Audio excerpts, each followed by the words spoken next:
On June 24, 2025, Anthropic quietly published a technical brief that sent shockwaves through the cybersecurity world. The company behind the Claude family of AI models announced Project Glasswing, a dedicated initiative pairing a new, unreleased model called Claude Mythos Preview with $100 million in compute credits and a coalition of the largest technology companies on Earth. The stated goal: find software vulnerabilities faster than any human red team ever has. Within the first 72 hours, cybersecurity forums, developer communities, and national security commentators were all asking the same question. What happens when an artificial intelligence can identify and exploit zero-day vulnerabilities across every major operating system, browser, and cloud platform? Not in weeks, but in hours. This isn't theoretical. According to Anthropic's own disclosure, Mythos Preview has already cataloged thousands of high-severity issues, and the implications stretch far beyond software patches. To understand what makes Mythos Preview different, you need to understand the limitations of current AI in cybersecurity. Large language models have been used for code analysis for years. GitHub Copilot suggests fixes. GPT-4 can scan for common vulnerabilities. But these models operate reactively. They recognize patterns already documented in training data. Mythos Preview, according to Anthropic's technical brief, was built differently from the ground up.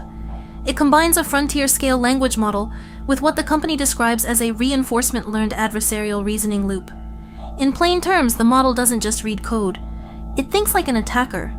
It generates hypotheses about how software might break, tests those hypotheses in sandboxed environments, and iterates. Anthropic claims the model surpasses most professional human penetration testers on standardized capture-the-flag benchmarks, reportedly scoring in the top 1% on platforms like HackTheBox and PwnCollege. If those numbers hold under independent review, this represents a genuine inflection point.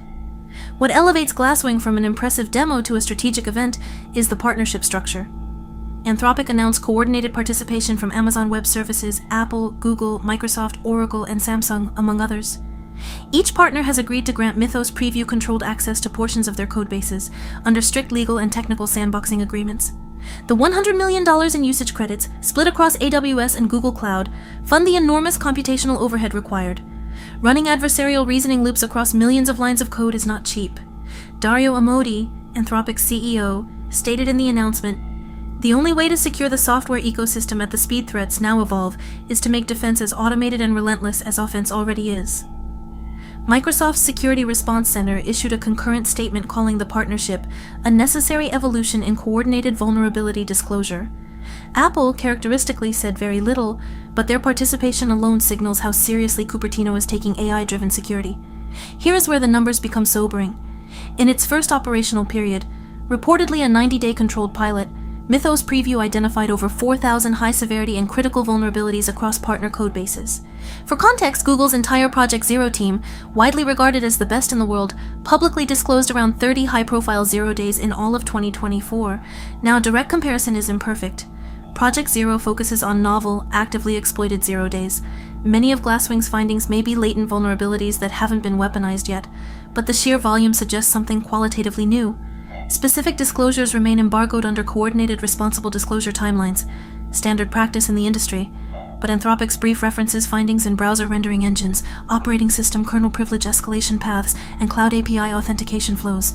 The uncomfortable truth is that if a defensive model can find these at this rate, an offensive one, unconstrained by responsible disclosure, could too, and that reality is not lost on anyone involved. Proponents of Glasswing argue this is exactly the tool the industry has needed for decades. Software complexity has long outpaced human capacity to audit it. The average major operating system contains tens of millions of lines of code. Chrome alone has over 35 million.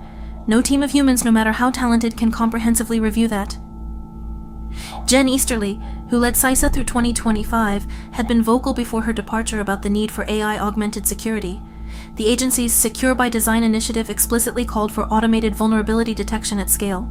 Supporters also point to the economic incentive structure. Bug bounty programs have paid out hundreds of millions of dollars over the past decade, but coverage remains incomplete. Mythos Preview, in theory, democratizes that capability. Smaller companies that can't afford elite red teams might access Glasswing-derived tools through Anthropic's API. The argument is straightforward. Attackers will have these capabilities regardless. Better that defenders get there first, openly and accountably. But the counter-arguments are serious, and they deserve honest examination. First, dual-use risk. A model that finds vulnerabilities is, by definition, a model that knows how to exploit them. Anthropic states that Mythos Preview operates under strict access controls, and that its adversarial capabilities are not available through the public API. But models get leaked. Weights get stolen. The history of AI proliferation over the past 3 years offers little comfort on containment. Second, concentration of power. This partnership effectively creates a vulnerability intelligence cartel among the world's largest technology companies. Smaller firms, open-source projects, and non-Western technology ecosystems are not at the table. Who decides what gets patched and when? Who has access to the findings? Third, and this is the question that connects to the broader disclosure conversation this channel covers. What happens when governments inevitably demand access? The NSA's vulnerability equities process already balances patching against intelligence value. A tool this powerful will attract national security interest immediately. Perhaps it already has. For working developers and security teams, Glasswing's implications are immediate and practical. The average time to patch a critical vulnerability across enterprise environments is currently 60 to 90 days, according to Mandiant's 2024 M-Trends report. If AI-driven discovery compresses the finding timeline from months to hours, but patching still takes weeks, the gap between known vulnerability and deployed fix actually widens. Attackers who gain access to similar models, or to leaked Glasswing findings, would have a larger window, not a smaller one. This means patch management infrastructure needs to evolve as fast as discovery tools. Anthropic has acknowledged this, announcing that Glasswing includes automated patch suggestion capabilities, but suggestions aren't deployments. The last mile remains human, bureaucratic, and slow. Security teams should be preparing now for a world where vulnerability volume dramatically increases. Triage, prioritization, and rapid deployment capabilities become existential. Step back far enough and Project Glasswing represents something larger than a product launch. It's a test case for how frontier AI capabilities get introduced into critical infrastructure.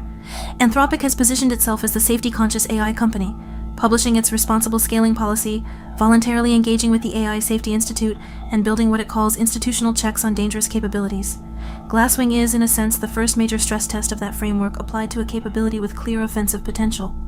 Whether this model remains a net positive for global cybersecurity depends on questions that haven't been answered yet. How will access be governed long-term? What independent oversight exists? Will the vulnerability data be shared with international certs and open-source maintainers, or hoarded by partners? The technology works. That much appears clear. The harder question, the one that defines whether this moment is remembered as a turning point or a cautionary tale, is whether the institutions around it can keep pace. The code can be audited in hours now. Whether we can audit the decisions being made about it, that remains to be seen.